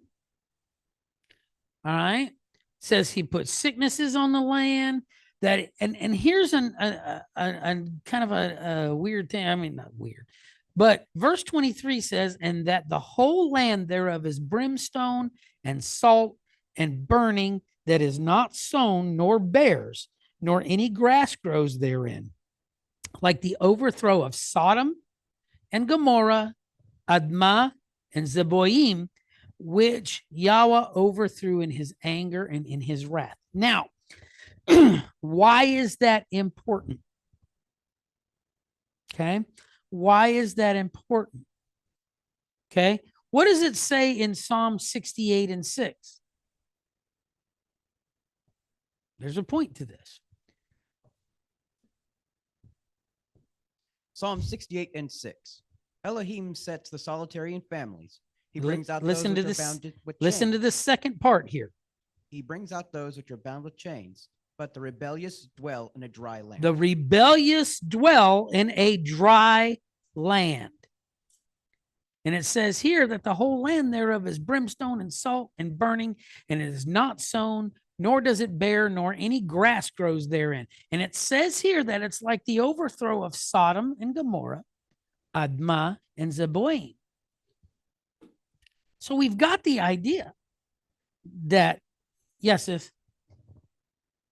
That kind of reminds me of Revelations where he said if you don't obey, he's not gonna allow any rain to fall. That's bad, but this I think is even worse. But no, I understand what you're saying. I understand, and that's what he says: the rebellious dwell in dry land. Okay, but think about this: if you refuse, if you rebel, it can make the land that you're walking in. It can make. Now, I'm not talking. I'm maybe even literally, but figuratively, your walk. He can make it like Sodom and Gomorrah and Admah and Zeboim. Okay. Again, why is that important? Sodom means burning. Amorah, right? Gomorrah. Amorah means a heap. All right. Admah means like bloody. And this is a place that's next to, Admah was actually next to the Dead Sea. And then Zeboim was a valley, right? The word Zeboim actually, it literally translates, I won't say translates, but it gives the idea of a valley that is full of jackals. Okay. So what it's saying is that he can make the place that you are walking in, the place that you're trying to exist in, like a burnt heap. All right. A place of loss or a place of death. Right. And a place barren of beauty or full of jackals. Simply because we rebel. Right? What did he say in Yeshayahu? He says, I make light and I create darkness, right? Right? He can give peace. He can bring evil.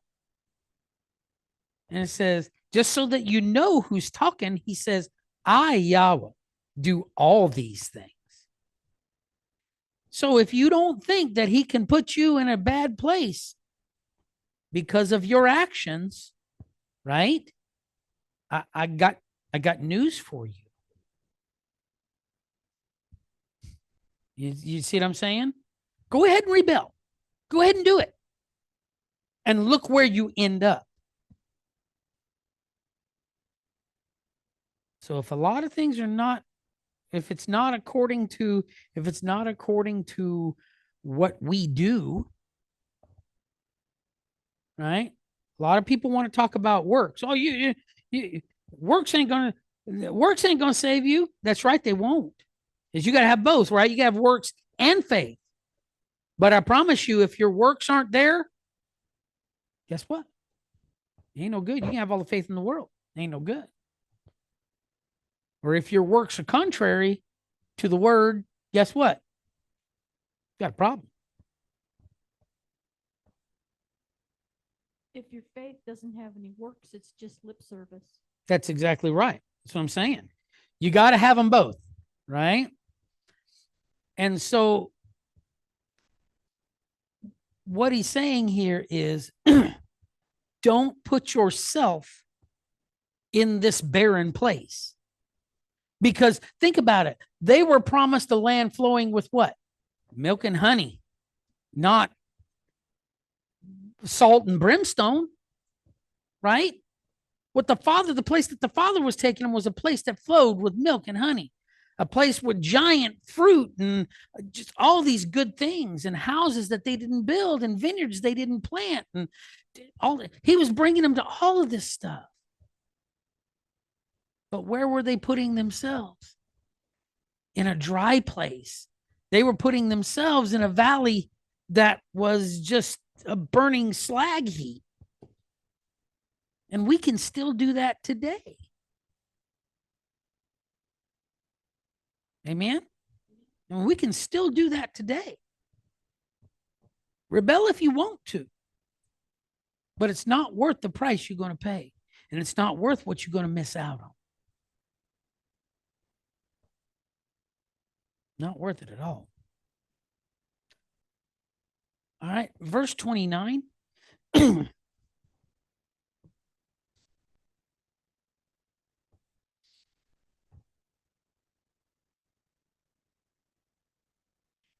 secret things belong unto Yahweh our Elohim, but those things which are revealed belong to us and to our children forever, that we may do all the words of this law.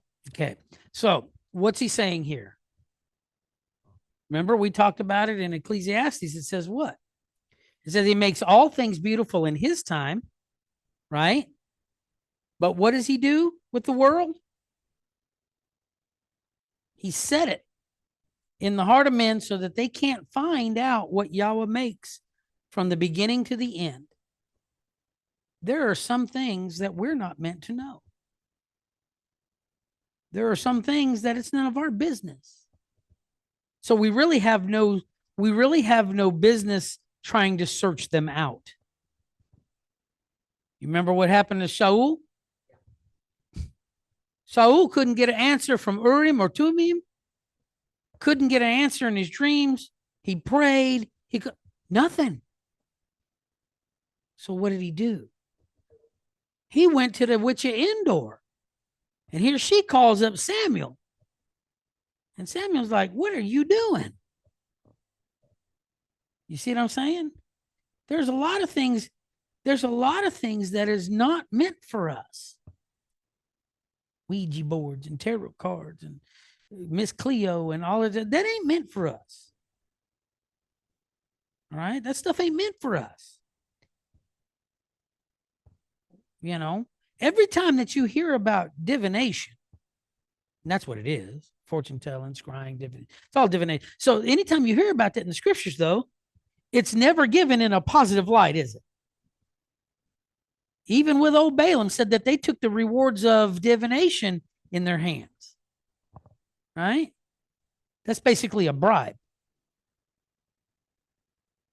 Because a bribe blinds the eyes of the righteous and makes them have bad judgment.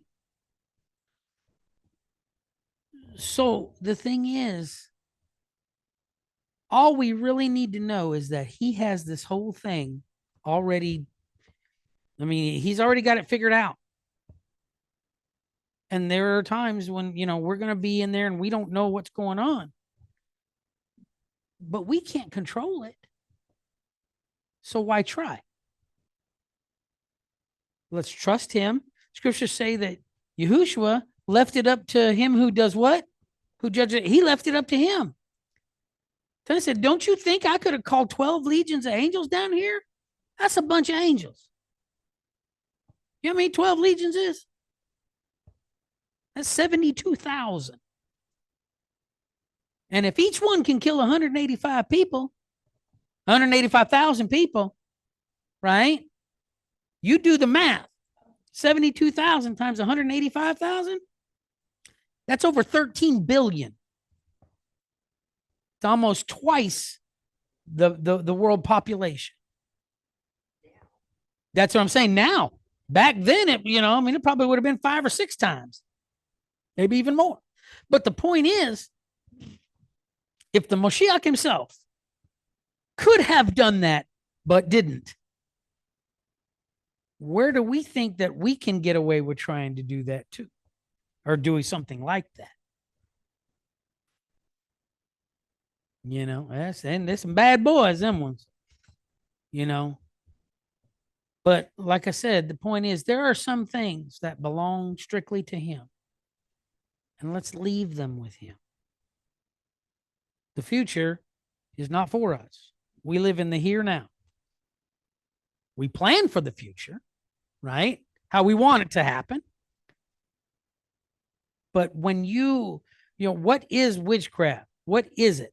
It's trying to get around Yahushua to affect a change somewhere down the line. But that's not for us. Scripture say, thou shalt not suffer a witch to live. Okay? I'm not saying knock anybody in the head, but what I'm saying is don't go after this stuff.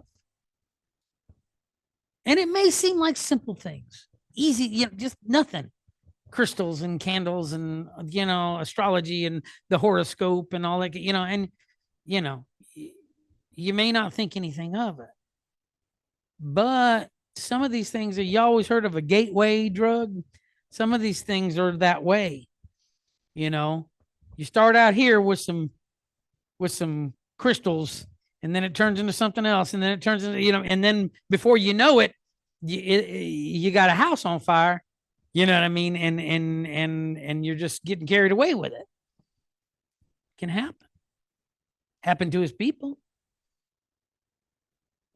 And they're supposed to be examples for us. So if it happened to them, what'd Solomon say? There's nothing new under the sun. If it happened to them, it can happen to us. So don't even put yourself in that position. The scripture say, what does, what fellowship hath light with darkness? And I don't care what kind of holy name they put on it. Well, we'll talk about, angel worship and all this kind of stuff. It don't matter what kind of spin you put on it. Don't do it. Simple as that. All right, let's look at chapter 30, verses 1 through 3. Deuteronomy 30, 1 through 3. Oh, hold on. Before you go in, I want to make sure that everybody understands. The reason why we don't need to be messing with any of that stuff besides the obvious, it actually tells us in Hebrews 11 and 1, right? If I'm clinging to what these cards or these stones or these whatever's telling me, right? It says, now faith is what? Faith is the substance of things of things hoped for, the evidence of things not seen. I have got to have faith that he holds my future. And that if I follow him and do as he says, that he will bring me through the trials and the tribulations I have to go through. But if I'm relying on a tarot reader or a horoscope, or let's break it on down, a red baloney string or a Hamza or any of these kinds of amulets. Oh, that's what I remembered. Now I remember what I wanted to tell you. I'll tell you because I'll forget it again if I don't. We call that silly looking thing that they have, that evil eye thing, we call that what? We call it a Hamsa, right? Well, I saw something yesterday and they were talking about Eastern, they were talking about this, it's an Eastern belief called Jainism, which is kind of like, it's a kind of a Buddhist doctrine. They believe in reincarnation and all this.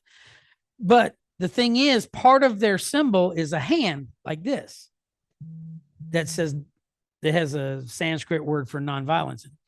And it's like this, and they call that hand, they call it an ahamsa. And I just thought it was funny because this is India, you know, I mean, it is so you have a hamsa and you have a khamsa. So that's what I wanted to share with you. I just thought it was kind of funny. But that's what I said. There's nothing new under the sun, right? It's been spread out through all over the place. But like I said, if we're relying on that stuff, then that's the opposite of faith, because we're seeking to affect a change. Scriptures say that the just will walk by faith. So if I'm worrying about all that other stuff, I'm not walking by faith. Anyway, okay, Chris, go ahead.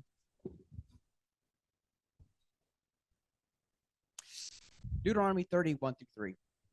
And it shall come to pass, when all these things are come upon thee, the blessing and the curse which I have set before thee, and thou shalt call them to mind among all the nations, whither Yahweh thy Elohim hath driven thee, and shalt return unto Yahweh thy Elohim, and shalt obey his voice, according to all that I command thee this day, thou and thy children, with all thine heart, with all thy soul.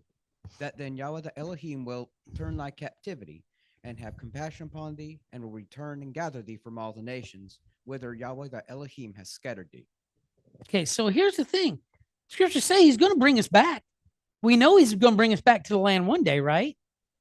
Okay. So we don't need to try and go there before it's time. If you want to visit, hey, great. But don't go live there because you painting the crosshairs on your back. Okay? It's not time for us to be there yet. It's just like with Joseph. Joseph, they pulled him out of the hole, sold him to the Ishmaelites, and sold him to the Midianites, who sold him into Egypt. Did I get that right? Was it Ishmaelites first and then Midianites? I think so. And then sold him into Egypt, and he's in the jail, or he gets sold to Potiphar, and then he gets put in the jail. Well, he had to spend what, an extra 13 years or something in. Okay, so all of this stuff is going on, and he's having to go through all of this because he was in the right place, but it wasn't the right time. Now, all of these things were stepping stones to get him there. But what I'm trying to show you is that there is a time and a place for everything. And if we go there before it's time for us to go there, we're placing ourselves in a lot more danger than we need to. Like I said, if you want to visit, hey, great.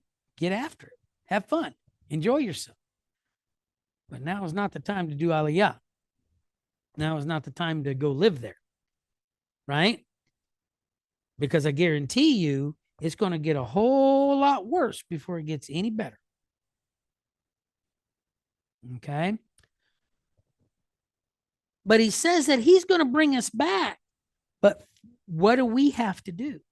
We have to seek him with our whole heart. All right? Let's go to Isaiah 29:13. And this touches what you were talking about, Kim, just a few minutes ago. It's going to be Isaiah 29:13. Wherefore Yahweh said, for as much as this people draw near me with their mouth, and with their lips do honor me, but have removed their heart far from me, and their fear toward me is taught by the precept of men. So see, what did we talk about just a little while ago? It's all about this heart, right? And if change is not taking place in this heart, you're just wasting your time. And guess what? You're wasting his time too. So the change has got to happen here first. Because if we don't want what we say just to be mouth service, we don't want it just to be lip service, right? He said that there, go to Mark 7 and 6. Look at what Yahushua said about it. He answered and said unto them, well hath Isaiah prophesied of you hypocrites, as it is written, this people honoreth me with their lips, but their heart is But far their from heart me. is far from me. Folks, if we're going to walk with him, we can't, your heart can't be far from him. Remember what we talked about the other day? If we're going to be in the shadow of the Almighty, we're going to have to be pretty close to him, right? Because that's where the safety is. That's where the secret place is, right? We're going to have to be pretty close to him to be in his shadow. And that's what I'm saying here. So we've got to, us as a people, we have to come back to him if we want to get out of the diaspora. If we want to get out of this place that we've put ourselves into, we need to go and seek after him with our whole heart. And that's all I'm going to say about that. Seems like a no-brainer. He don't want your lip service. All right. He wants your heart really going after him. That's what he really wants. All right. Chris, could you read verse 4, please?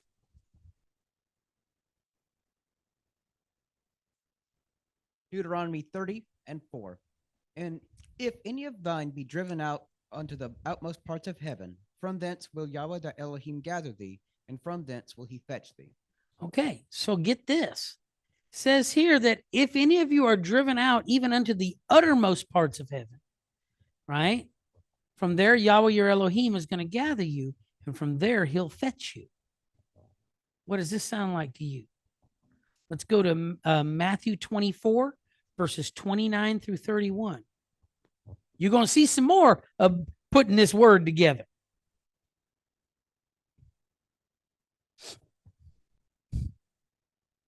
Matthew 29 or 24, verses 29 through 31. Got my numbers mixed up there. Immediately after the tribulation of those days shall the sun be darkened, and the moon shall not give her light, and the stars shall fall from heaven, and the powers of the heavens shall be shaken. And then shall appear the sign of the Son of Man in heaven, and then shall all the tribes of the earth mourn, and they shall see the Son of Man coming in the clouds of heaven with power and great glory. Okay, listen to this next verse. And he shall send his angels with a great sound of a trumpet, and they shall gather together his elect from the four winds, from one end of heaven to the other. What's that sound like? It ain't no secret. Right? Ain't no secret. Says that all the tribes of the earth shall mourn. If they ain't seeing him, if it's a big secret, how are they going to mourn? And it says it's going to, the sign of the Son of Man shall be seen in the heavens. Right? And right here, here's this whole idea. All right? He's going to bring us back. And then it's time to go. But when will it be? After the tribulation. Do you see what I'm saying? This is, it's right here in front of us. We got Old Testament, we got New Testament. But it says, and after those days. So this whole yellow school bus magic carpet thing that they got, it's, it's hogwash. But we're seeing a pattern, right? Because he says that he's going to send out his angels to the and gather his people together from the four quarters of heaven. So guess what? Again, these two things crossing over. I thought, man, that's really, really good, Because here we have this picture of him saying, if any of yours are driven out into the outmost parts of heaven, from there Yahweh, your Elohim, will gather you, and from thence he will fetch you. And it's saying the same exact thing in Matthew 24. Just kind of narrowing it down for us a little bit. When's it going to happen? will happen after the tribulation of those days. So guess what? We got to go through it. Now,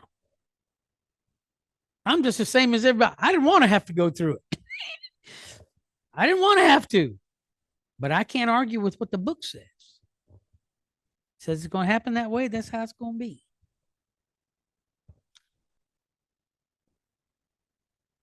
All right. Verses 5 through 10, it talks about where he's going to take us and what we're going to do. So it says he's going to bring us to the land which our fathers possessed. We'll possess it. He's going to do us good, multiply us above our fathers. So all the things that he multiplied and promised them, he's going to do better for us. Right? Says Yahweh's going to circumcise our hearts, the heart of our seed, so that we love him. He's going to put the curses on our enemies and those that hate us. He's going to, and our job is to return, right? And obey the voice of Yahweh and do all his commandments. Isn't that what he's been saying the whole time? If you love me, keep my commandments, do my commandments, right? He's going to make us plenteous in every work of our hand, the fruit of our body, fruit of our cattle, blah, blah, blah, blah. That's the thing. There's all these blessings for us if we just do the right thing. So why don't we? I don't get it. I don't understand it. Why don't we do the right thing? It's very, very hard to understand, why we would want it any other way.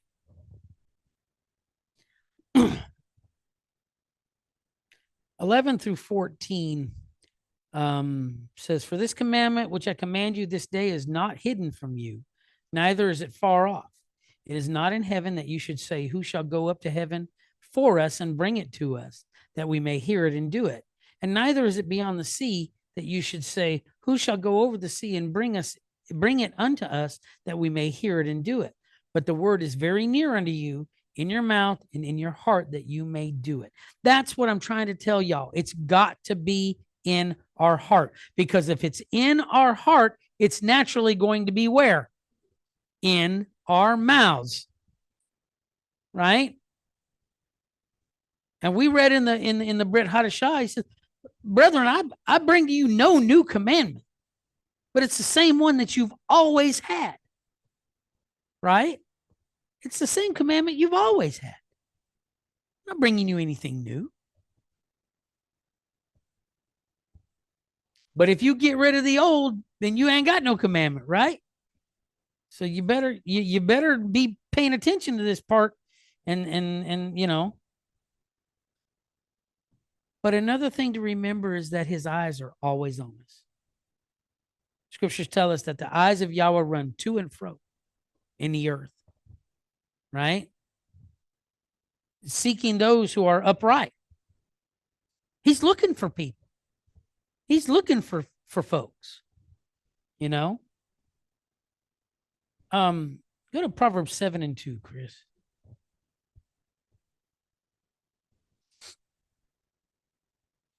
Proverbs 7:2. Keep my commandments and live, and my law is the apple of thine eye. Okay. He said, we're the apple of his eye. But we got to keep his commandments, right? We got to. Isaiah 49:15 and 16.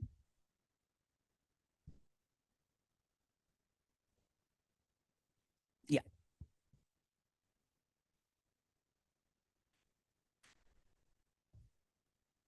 Isaiah 49:15, 16. Can a woman forget her sucking child, that she should not have compassion on the son of her womb? Yea, they may forget, yet I will not forget thee. Behold, I have graven thee upon the palms of my hands. Thy walls are continually before me. So he said, look, they may forget, but I won't. All right. His eyes are always on us, y'all. Sir? Oh, yeah. That's just saying, his eyes are always on us. Okay? He's looking out for our good. The problem is that we do what we want to. And when we do, that makes us look not like his son. And he doesn't recognize. That's where you get into that whole, depart from me, I never knew you. You don't look like my son. You're supposed to, but you don't. So obviously there's something wrong. You know what I mean?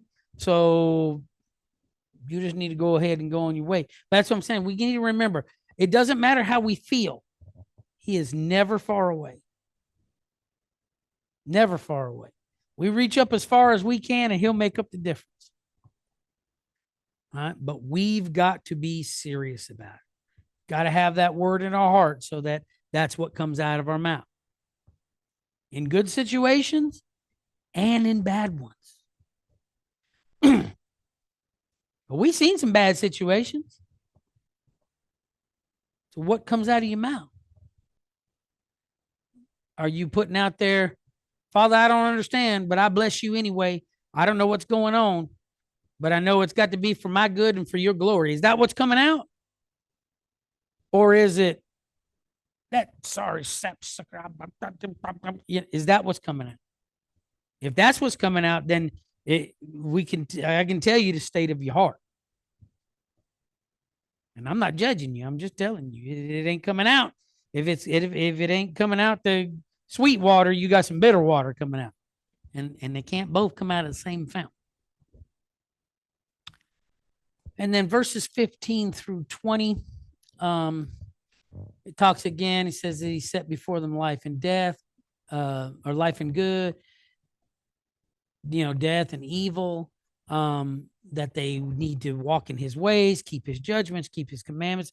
But the reason why I just kind of glossed over these is that in both verse 15 and in verse 19 says, I call heaven and earth to record this day against you, that I have set before you life and death, blessing and cursing.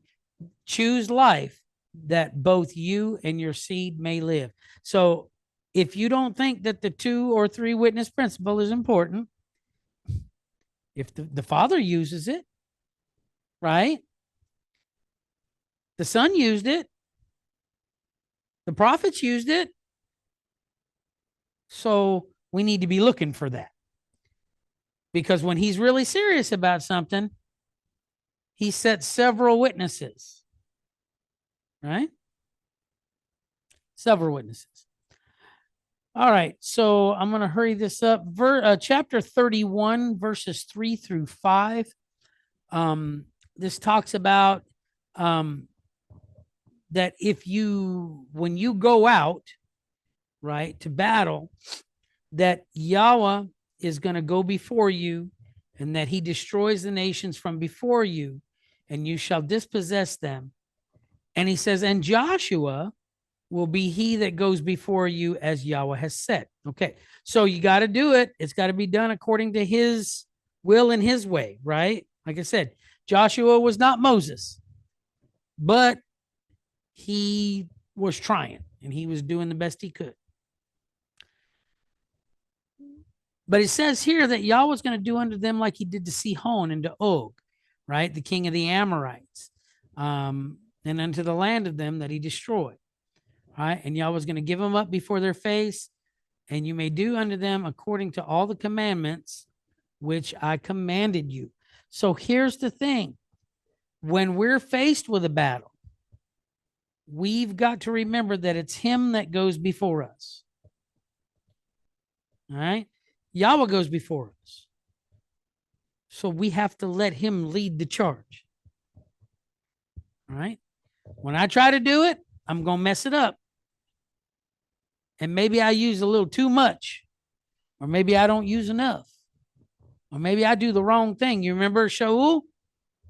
They were told to do what? To wipe out everything. And then when they come back, when Samuel come back, yeah, exactly. What means this bleeding in my ears? They had taken all the best. They even brought back, what was it, Agag? Even brought back the king. And they were told, you were supposed to kill everything. You were supposed to get rid of all of it. But you didn't. Now you wonder why he won't answer you, You done got scared of the people and you did what they wanted you to do. You didn't listen to me. And we do that, don't we? Let's be honest. We let others influence what we should do and how we do it. But the thing is, I got to remember that it's him that does everything. He goes before me. He's the one providing me with my next breath. It's all about him. You know what I mean? I've heard people say, I think I understand this Bible now. It's all about Israel. That's true. That is true. In one aspect, that is true. Yes, it is all about Israel. But Israel is supposed to be all about Yahweh. And if we're not, then we're not really Israel. So, I should say, we need to be all about Yahweh and Yahushua and his Ruach, about doing the right thing. All right. Verses 6-8, it says here, be strong and be of good courage. Fear not, nor be afraid of them, for Yahweh your Elohim it's he that goes with you. He will not fail you nor forsake you. That sounds familiar, doesn't it? He said, I'll never leave you and I'll never forsake you.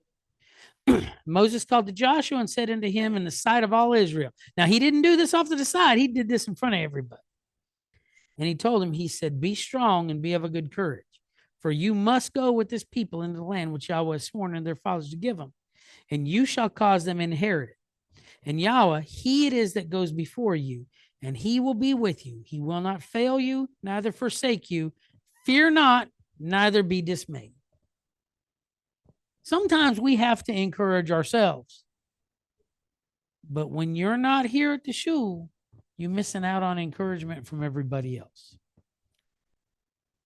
Sometimes you can encourage yourself. Sometimes you just got to hear it from somebody else. You can tell yourself how, and it's just not ringing true. Somebody, you could, well, I did this and I did that, but it's just not ringing true. And you feel like you're on the bottom of the barrel. And the problem is, if you're not here, you stay there. You know what I mean? You need to be here so people can love on you and hug you and lift you up and pray for you. And, whatever you're going through. Yes, it's Yahweh that leads the battle, but Yahweh's people are there to back it up. Should be anyway. So it's very important that we encourage each other. I can encourage myself all day long, and it may not do me any good. But Rebbe may come to me and say, Shane, I really like the way you did such and such, That's encouraging to me. And that may be the pick me up that I needed. You know what I'm saying? And I mean, you fill in the blanks. Okay. I'm not trying to, but I'm saying is sometimes we got to have each other. I said it last week that the world ain't doing us no good. Okay. They ain't trying to help us. And honestly, folks, we're all we got. We're all we got. We're all family. We're all we got. So, we can't be too proud to go and say, hey, I need some help. I got this problem. I need you to pray with me. I need this. I need a word. I need something because I'm missing it. You know what I mean? And that's what we're here for, is to lift each other up and help each other. And build a defense. All right. Chris, read verses 9-13, please.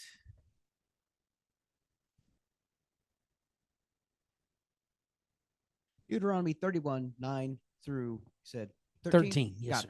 it. And Moses wrote this law and delivered it unto the priests, the sons of Levi, which bear the ark of the covenant of Yahweh, and unto all the elders of Israel. And Moses commanded them, saying, at the end of every 7 years, in the solemnity of the year of release, in the Feast of Tabernacles, when all Israel's come to appear before Yahweh the Elohim in the place which he shall choose. Thou shalt read this law before all Israel in their hearing. Gather the people together, men and women, and children, and the stranger that is within the gates, that they may hear and that they may learn, and fear Yahweh your Elohim, and observe to do all the words of this law, and that their children which have not known anything may hear and learn to fear Yahweh your Elohim, as long as you live in the land, whether you go over Jordan to possess it. So it says when Israel, just Judah, when Israel, right, is come to appear before Yahweh your Elohim in a place which he shall choose, you shall read the law before all Israel in their hearing.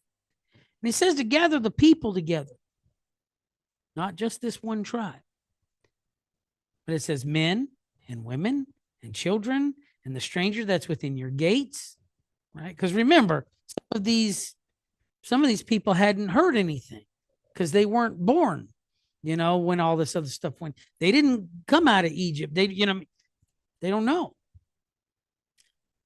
But what this is telling me is that the scriptures tell us that there is one Torah, right? One.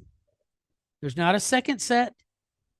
There's not a second lesser Torah for the second-class citizens. It don't say nothing about all that kind of stuff. But it does say that there's one Torah for the stranger as well as the homeborn. So there's no difference. Again, we talked about it. It don't matter what color my skin is. Don't matter what is in my blood. It don't matter what color my hair is or my eyes or any of that. It doesn't matter. He don't care about all that. Right? His word is for anybody that will hear it. All right? It's for anybody who will hear it. And if you're going to hear it, you need to be doing it. Right? Can't just be a hearer of the word. You got to be a doer as well.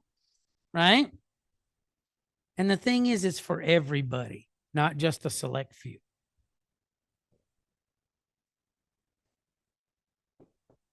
Verses 14 through 21, Yahweh basically warns Moses that they're going to corrupt themselves. As soon as he goes off the scene, he tells him, look, here's what you need to do.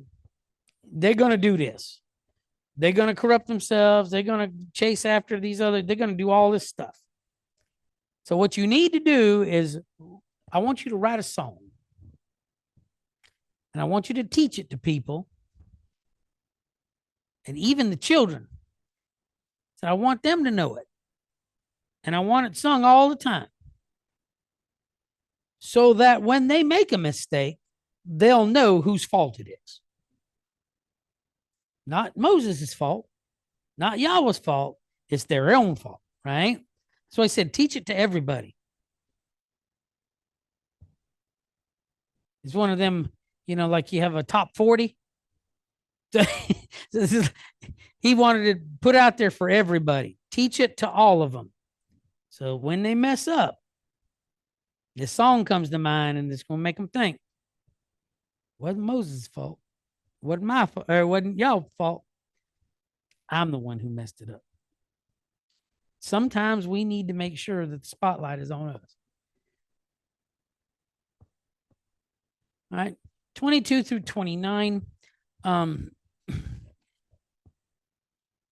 where he talks about that he wrote the song the same day, taught it to the children of Israel. And he gave Joshua, the son of Nun, a charge and said, be strong and be of good courage. You shall bring the children of Israel into the land which I swore unto them, and I will be with you.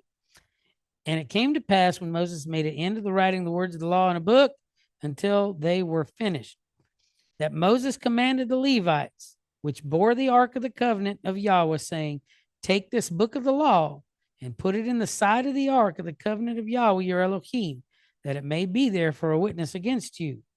Well, do y'all remember? We read about it in another book where a guy comes running into the throne room and he says, what? We found the book. It ain't been but 65 years, but we found the book. They lost it for 65 years. You lose the Torah for 65 years, but they lost it. You know, but it says that you put it in there so that it can be a what? A witness against you. Yahweh said, I know your rebellion and your stiff neck. Behold, I am yet alive with you this day. You have been rebellious against Yahweh, and how much more after my death? It's saying, when I die, how bad you going to be then?